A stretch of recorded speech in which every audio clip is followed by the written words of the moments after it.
Bienvenido al mini curso de tu membresía Premium Citología Bucal. Vamos a comenzar. La cavidad oral se comunica con el exterior por el orificio de la boca. Los alimentos entran al organismo por esta cavidad y experimentan en ella una fragmentación antes de ser trasladado al estómago.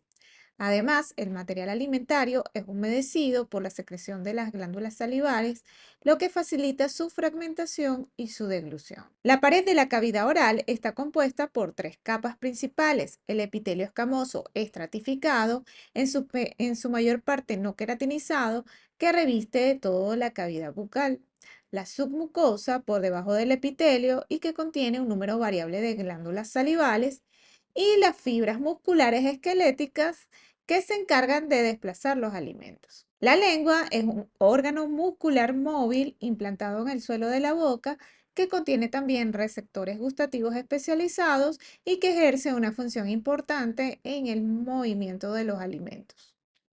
El paladar duro es inmóvil y proporciona una estructura rígida contra la que puede moverse la lengua, y los dientes que están insertados en soportes óseos, ya sea en la mandíbula o en maxilar, que son piezas necesarias para fragmentar los alimentos digeridos.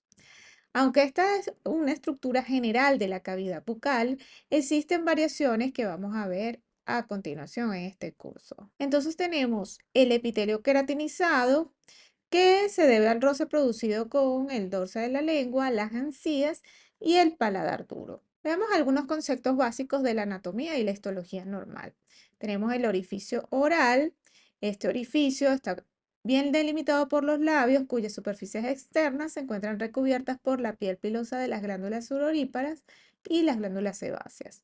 La superficie interna de los labios está revestida por un epitelio estratificado queratinizado, y en las partes más profundas de los labios existen haces de fibras musculares estriadas dispuestas de forma concéntrica alrededor del orificio bucal, que constituyen el músculo orbicular de los labios, cuya función es abrir y cerrar la boca. Y en la submucosa, las glándulas salivales. También tenemos las mejillas. Las mejillas están revestidas por un epitelio escamoso estratificado no queratinizado grueso, aunque resulta frecuente las áreas de queratinización como consecuencia, pues, de la fricción crónica, las prótesis dentarias mal ajustadas en algunos casos, o las mordeduras repetidas que podemos hacer en las mejillas. Y en la submucosa hay glándulas salivales menores, que son las glándulas bucales, y algunas sebáceas, mientras que en la profundidad se encuentran fibras musculares esqueléticas y constituyen ya el músculo buccinador. También tenemos otro concepto del paladar duro, que está cubierto por un epitelio escamoso estratificado, la submucosa, que contiene muchas glándulas salivales y que se encuentra unida con firmeza en el perósteo del hueso palatino. Tenemos el paladar blando, que está recubierto por un epitelio escamoso estratificado no queratinizado y en su submucosa numerosas glándulas salivales pequeñas. Y el suelo de la boca está recubierto por un epitelio escamoso estratificado no queratinizado delgado, que se continúa con la superficie ventral de la lengua. En esta región está rica de glándulas salivales pequeñas, que llamamos las sublinguales menores, y también hay glándulas mayores situadas en ambos lados del frenillo de la lengua y en la superficie ventral de la lengua, que son las sublinguales mayores. En cuanto a la lengua, es un órgano muscular que se proyecta hacia abajo y hacia adelante del suelo de la boca. Tiene la superficie ventral cubierta por un epitelio escamoso estratificado no queratinizado, que se continúa con el suelo de la boca. La superficie dorsal está revestida de epitelio escamoso estratificado grueso y especializado. Presenta unas elevaciones en forma de cúpula de epitelio en el tercio posterior de la lengua, que se debe a la presencia de tejido linfoide por debajo del epitelio o tejido amigdalino lingual o amígdala lingual. El epitelio superficial de los dos tercios anteriores de la lengua presenta unas protusiones denominadas papilas gustativas. Podemos encontrar tres tipos: las papilas circunvaladas o caliciformes, que son las más grandes, pero las menos numerosas, y aparecen como cúpulas aplanadas como, con una base estrecha en la superficie dorsal.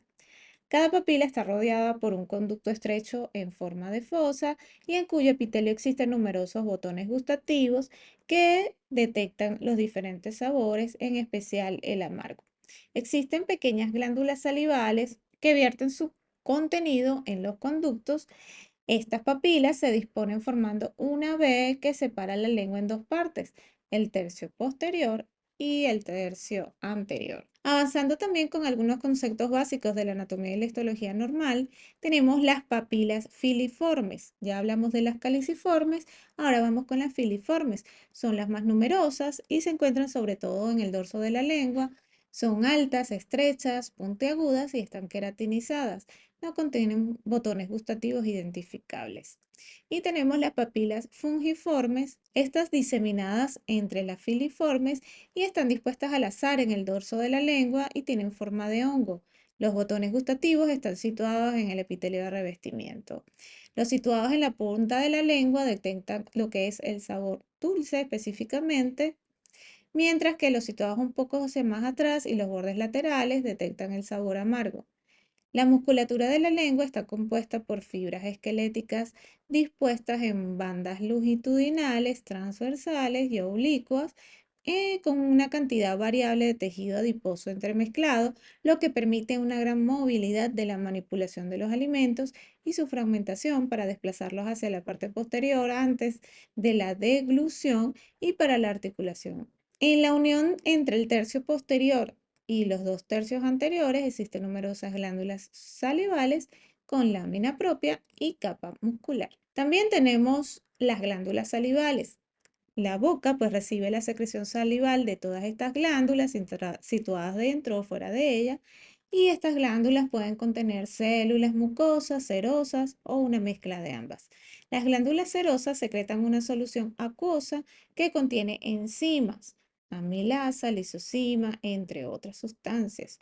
Y las glándulas salivales mayores están situadas fuera de la boca y vierten en ella su secreción a través de los conductos excretores largos, mientras que las glándulas menores, situadas sobre todo en la submucosa de la cavidad oral, vierten su secreción a través de los conductos cortos. Las glándulas salivales principales son las submandibulares, las parótidas y las sublinguales. También, repasando un poco de la anatomía y la histología normal, tenemos las glándulas submandibulares. Estas situadas a uno u otro lado del cuello, por debajo de la mandíbula. Sus conductos excretores se abren hacia ambos lados del frenillo de la lengua y se llaman los conductos de Wharton. Estas son glándulas mixtas con elementos serosos y mucosos, aunque predominan los primeros. Sus células secretoras serosas son células epiteliales de aspecto rechoncho, llenas de gránulos prominentes de zimógeno y se tiñen de color púrpura con HE. Las células mucosas se tiñen de un tono pálido y contienen abundante citoplasma claro. Los acinos secretores desembocan en conductos intercalares de epitelio columnar cúbico bajo que confluyen para formar conductos intralobulillares. Asimismo, estos conductos intralobulillares se funden para formar otros conductos de epitelio no estriado, a menudo pseudoestratificado, las cuales se reúnen formando conductos mayores. Algunos de ellos contienen un epitelio ciliado. También tenemos las glándulas parótidas que se sitúan delante y por debajo del pabellón auricular, una de cada lado de la cara. Sus conductos se abren hacia la cavidad oral frente al segundo molar superior de cada lado y se denominan conductos de esternón. Presentan glándulas serosas ricas en gránulos de zimógeno con una cantidad variable de tejido adiposo. Y tenemos las glándulas sublinguales que se sitúan en el suelo de la boca, a ambos lados del frenillo lingual, y sus conductos se abren en la lengua cerca de los conductos submandibulares o junto con ellos, y se componen predominantemente de células mucosas.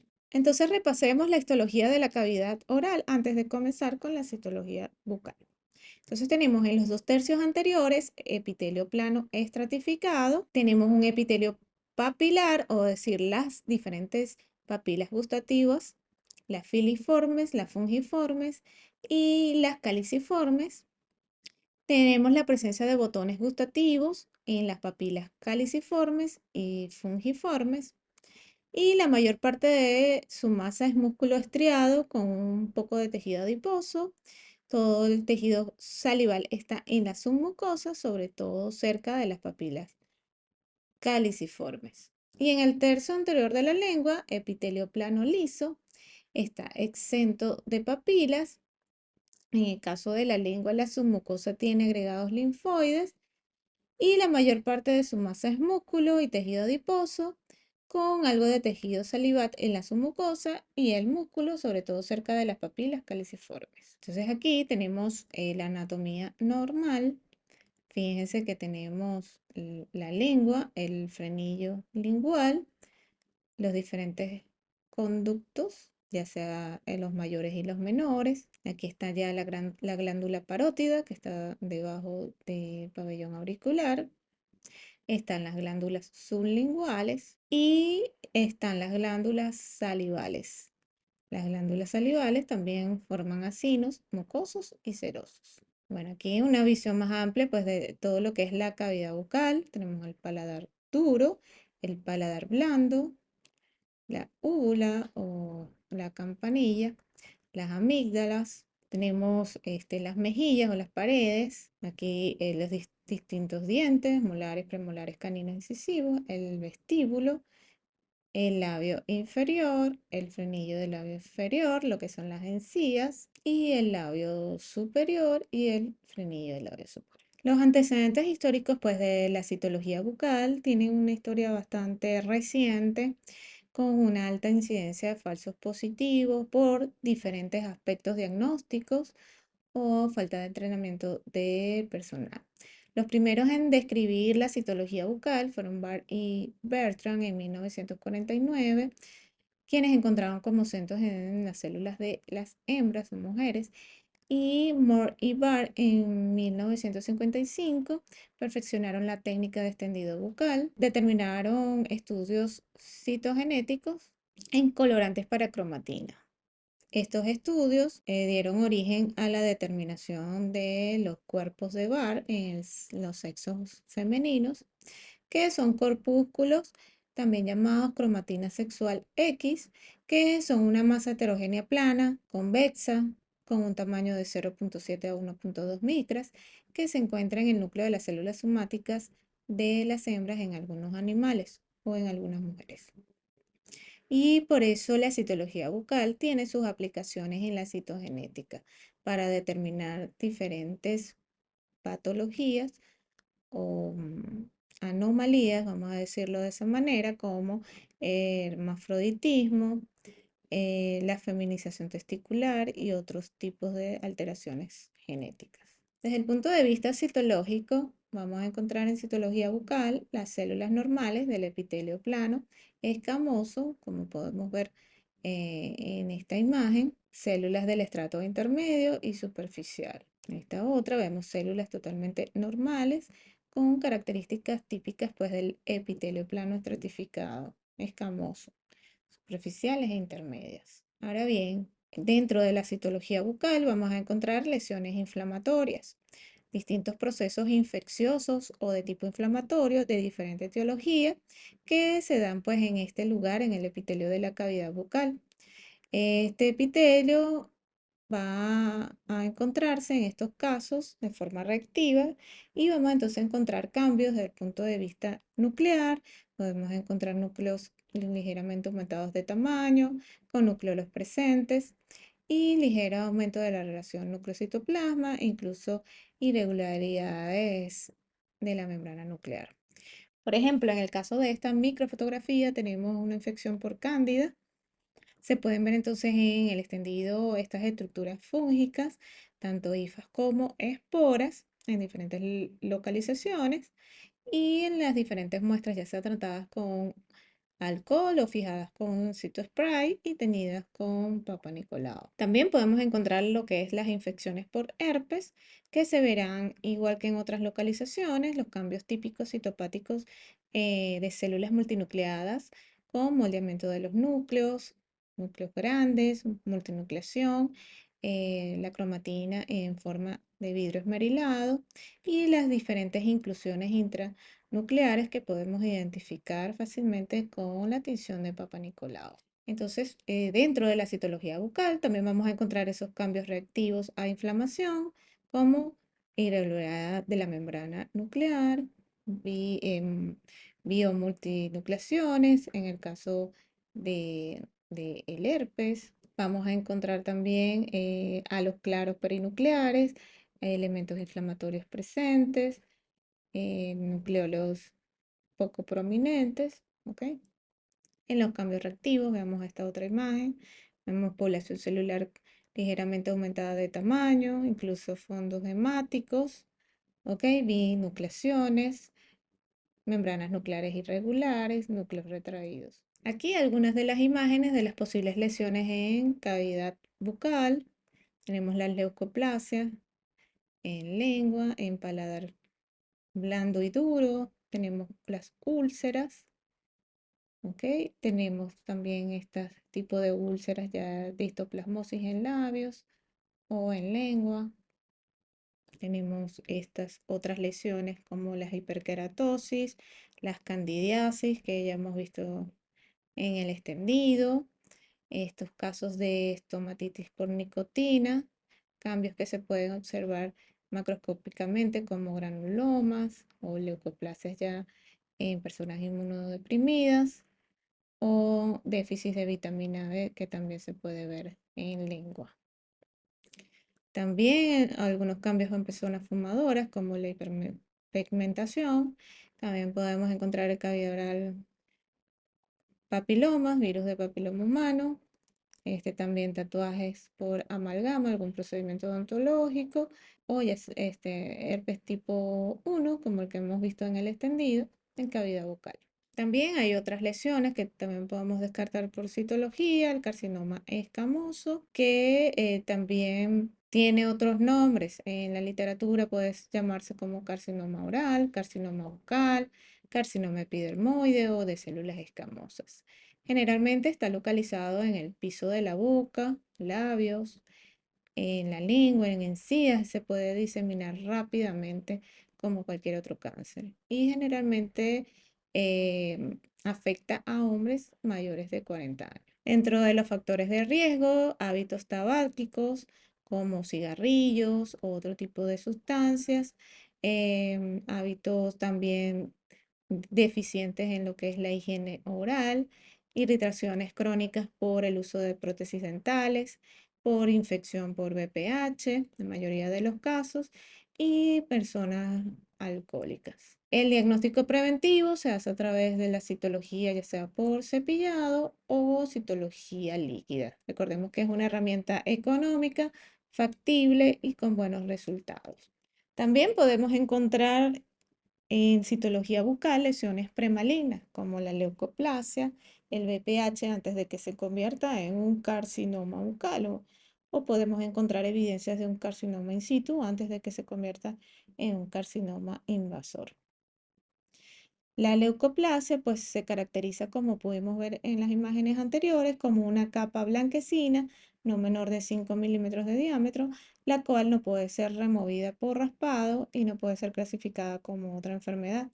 Y microscópicamente en la citología bucal es una atrofia o una hiperplasia con un grado de atipia mediano cuando puede ser evidente en los frotis. Fíjense la microfotografía, se observan cambios moderados en cuanto a los núcleos celulares que llaman efectivamente la atención y un citoplasma un poco orangiófilo muy similar a un disqueratocito.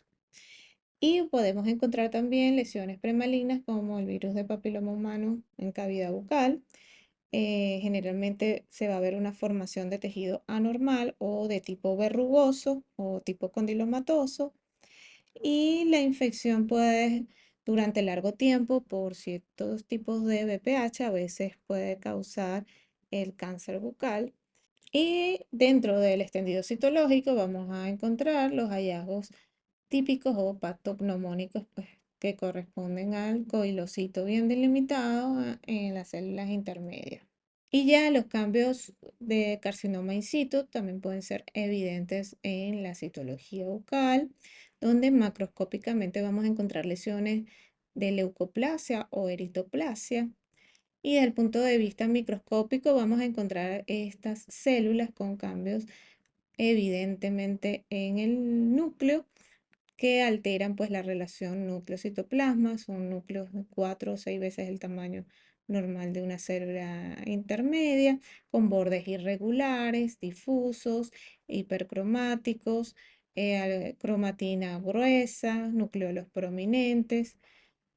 Y el citoplasma va a ser de diversas formas, va a ser escaso, algunas veces podemos encontrarlo orangiófilo e incluso canibalismo presente. Ya en el carcinoma epidermoide invasor vamos a encontrar desde el punto de vista macroscópico lesiones exofíticas, sangrantes, ulceradas y en el microscópico, en citología bucal, frotis con estas células con citoplasma queratinizado o no queratinizado.